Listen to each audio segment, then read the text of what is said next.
All right, so one of the unique features of this particular home is we have a double frame wall. So you'll see right where our zip wall is now, that's our 2x6 frame wall. So that's technically the inside wall. And this is the wall that's gonna, accept all the windows and doors.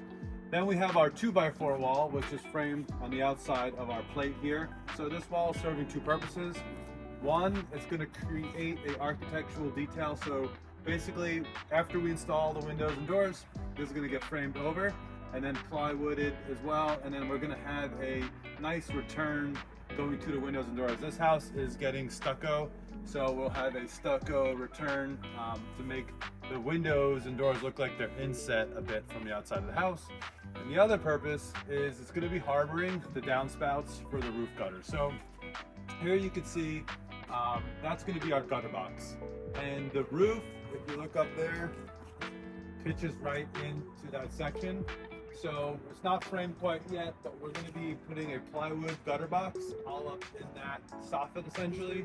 And it's going to be with EPDM, it'll be pitched, and we'll have downspouts that are going to run inside this wall, and then they'll discharge out, and you won't even know they exist. We'll plant some bushes here, and that'll hide them. So that's a very unique detail on this house. To follow the progress on this project, make sure you hit that subscribe and notify button.